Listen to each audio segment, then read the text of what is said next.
Economic and Financial Crimes Commission EFCC is stepping up its crackdown on graft by retrieving funds meant for public good, which ended up in private pockets. In a recent success, the anti-graft agency recovered over 5 billion naira and $10 million from contractors and government officials indicted of fraud in the turnaround maintenance of the Port Harcourt, Kaduna and Warri refineries. According to reports, the EFCC chairman, Ola Olukoede, is displaying a hands-on approach to this alleged graft by personally taking charge of the investigation. His displeasure over the non-functional refineries, despite humongous public spending, fuels this drive. BKO, let's begin this way. With this huge recovery, the question on the lips of many Nigerians will be, how? How did this, alleged fraud happen right inside the NNPCL? So, where do you expect it to happen? So, let's happen with NTVC. But how? So, the thing is, the NNPC over the years has been seen by Nigerians as an opaque establishment. It's ill-reputed for corruption and for the fact that its staff receive extortionate salary with little or nothing to show for it.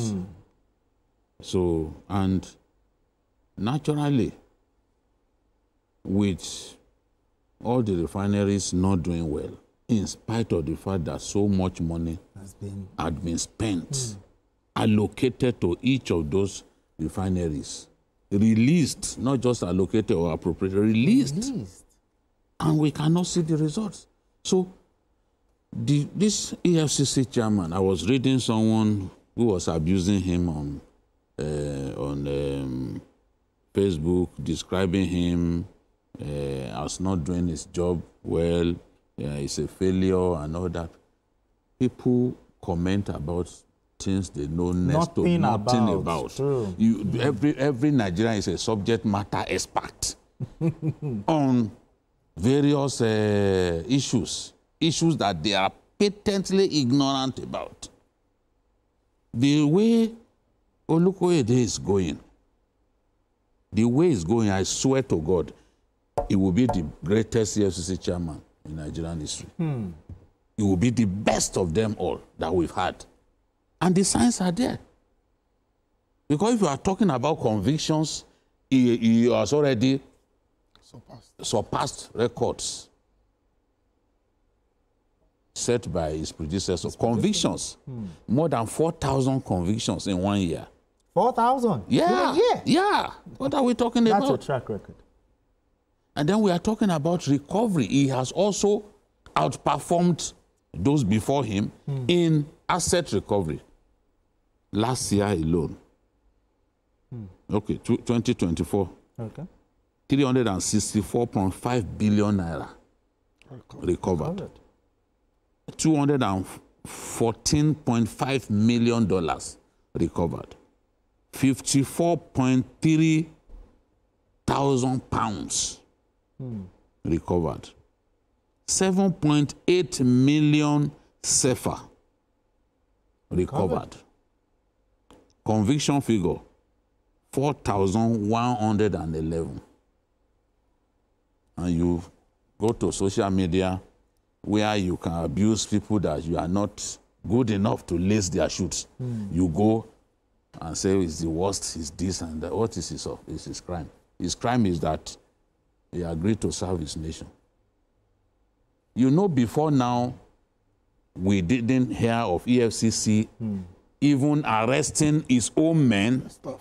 Doing internal cleansing. Yes, internal cleansing. We never knew about it. And EFCC was so notorious that you had, even in EFCC staff, when any of them is getting married, they go there to spray money, spend money lavishly. Whereas they are supposed to be the last people who go and flaunt money anywhere. Exactly. You can't do that. You are not Cubana now. Come on.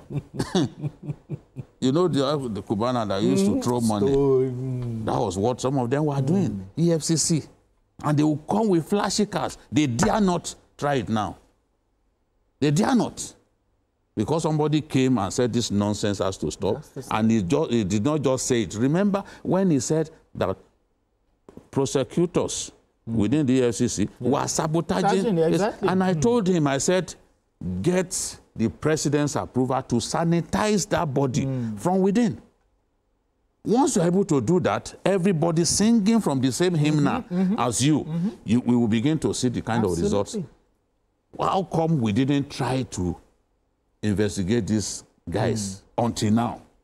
Despite the fact that we are all hungry, that we had refineries that were not working. So the EFCC then decided, okay, so much money had been spent on this turnaround and all that. Why are the refineries not working? Still not working. Why? They then discovered that over-invoicing, inflation of contracts, all of these illegal payments, a lot of things were going on. So the EFCC chairman took over that matter by himself. Yes, exactly. And then said, okay,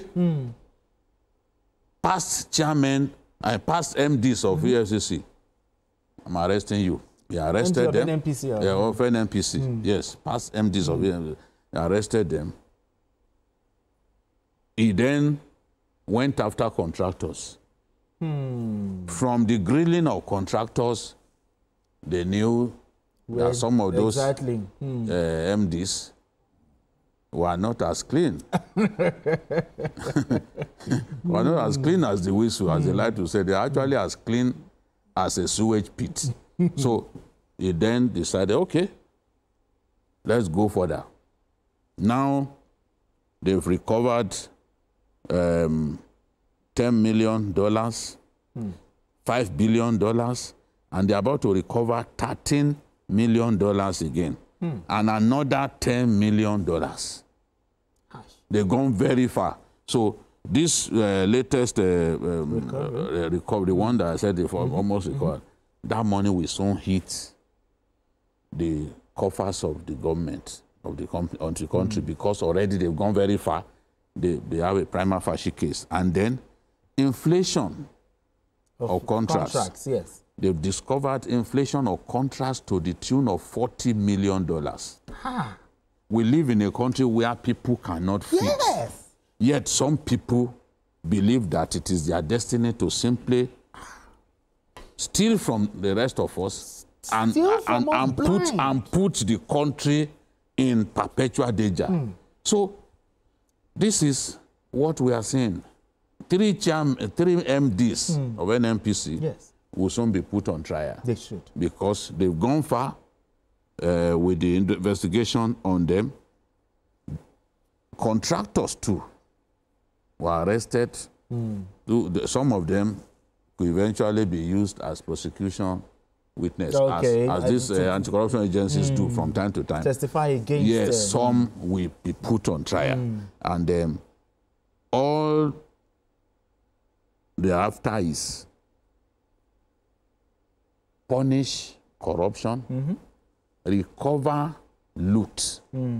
Because when you don't deny looters or what they've looted, they are in position to use their loot to fight you to a standstill. Exactly. So in the area of recovery, we've done very well under the leadership of this EFCC chairman. And we can only wish him well. Yes, absolutely. I mean, justice must be served. You can't steal us blind and not get justice. No, the question is, when should Nigerians expect these people to be formally charged to court?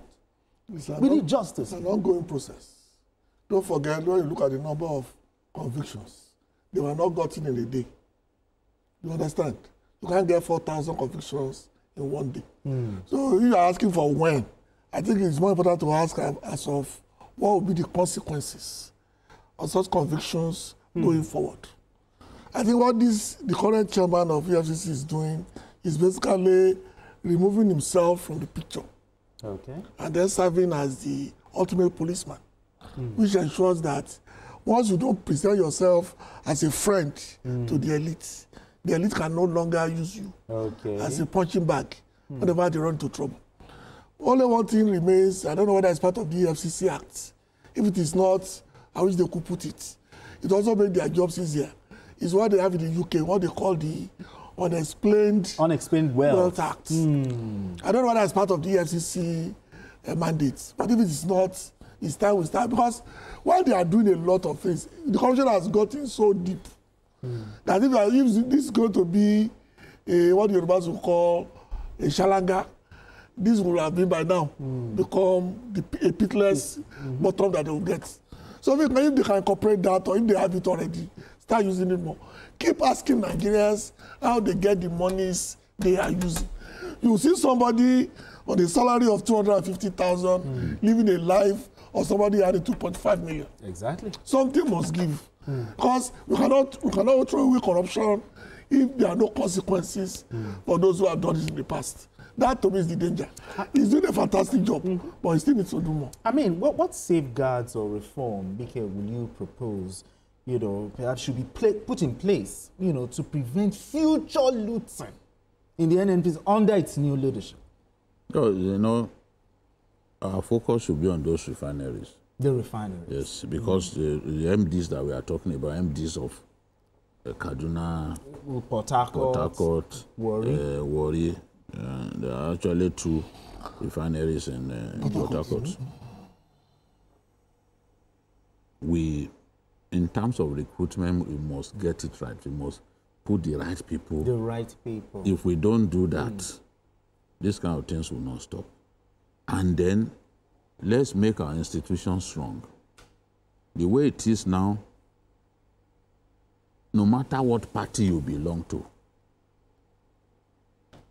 if you steal from all of us, you must be put on trial. Whether you are in the president's party or you are somewhere else, the EFCC must be able to arrest people. And the EFCC must also do due diligence at all times to ensure that whoever is arrested eventually has his day in court. And look, if the EFCC perfects its act, all of these people that they pick up and they will say, oh, it's because of politics. It's because the president does not like me. It's because I joined ADC. All of that nonsense needs to stop. Once you are arrested, Nigerians will know that you are not arrested for the fun of it. You are arrested because you have a case to answer. Exactly. You are arrested because the EFCC has what can be described as a prima facie case against you, cast iron evidence against you. So the EFCC, once it gets better and better at what it does, honestly, that in itself is a deterrence. Because you will not want them to come for you. Yeah. Exactly. You will not want them to come for you. Because you know that once they come for you, you cannot escape. And the president will not step in and say, this is my friend, leave him alone. Okay. If you are the president's friend, use your head. Exactly. Use your head. That's the more reason you should even stay away from stealing our money. Because once you are picked up, the president has no reason to step in and say, no, don't do this. This is my friend. We go back a long time. Nigerians don't want to hear that. If we want to defeat corruption, there should be no interference. Yes, by the president or anybody. No political interference. All right, gentlemen, we have Adeyemo calling in from Lagos. Adeyemo, thank you so much for joining us. Good evening, sir. Yeah, good evening. Thank God for the revelation coming out from this EFCC, and how we are from the inception of EFCC. We know that they have been trying to recover looted funds from the country and from corrupt people. Okay. But the situation, the solution is how do we stop corruption from happening in our institutions?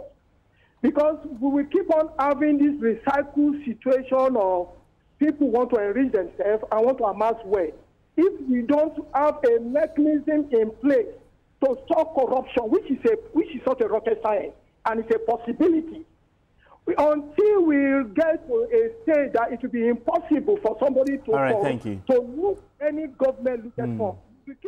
All right, thank you very much. It has to stop. But anyway, gentlemen, we need to move straight to our next conversation.